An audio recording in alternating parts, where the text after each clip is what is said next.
Have you ever watched a movie? Probably. Have you ever wondered how movies evolve through the years?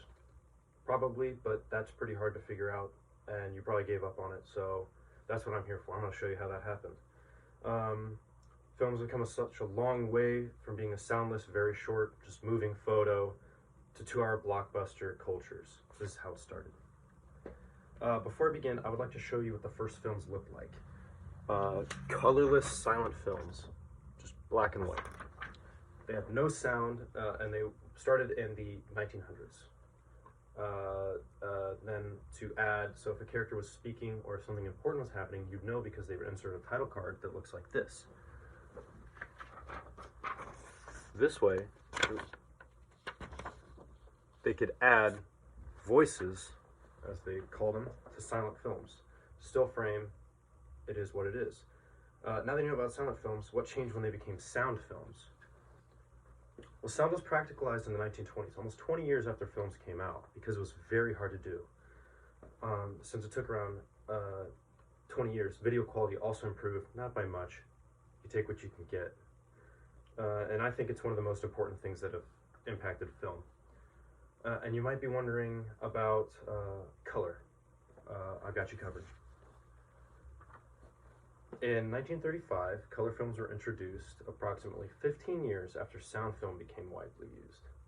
It was very hard to do because people had to color each individual frame. That also made it expensive because it took so long, it required a lot of workers, and it was quite expensive because of the paint.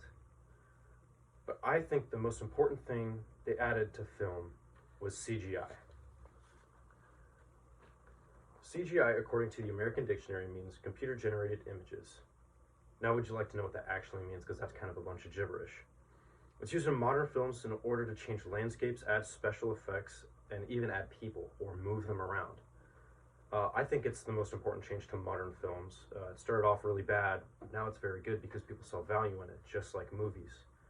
CGI is also combined with green screens, so they don't have to go on site. Sets, especially the Marvel sets, look just like a bunch of green everywhere, just green. One same color, green. You can easily add special effects to change, and you can change where actors are standing. This is what it looked like. I know it's in black and white, but you'd have all the actors, some of the set, and then back here, you would have the green screen, and they could literally key that out and add whatever they wanted behind it. So if you were in America and you wanted to film a shot in New Zealand, you could just do it on one computer. Just delete the background, put New Zealand in the background. Film used to be a very new thing, and people did not know how far it could go. But then people saw the magic of a moving photo. Then came sound to blow people away for the second time. Then came color to bring vibrance to the movies. That's the third time people got blown away by film. And then came CGI and green screen. Fourth time it's been blown away. We don't know how many more times film is gonna blow our minds, but since it keeps doing it, it keeps bringing more people, and it's created a culture around itself. And it's always bringing people in with its magic. In the 1800s, this was unfathomable. They never thought that this was gonna happen, and they also never even knew that this kind of stuff existed. But now it does, and I think it's here to stay. And I think that's pretty cool.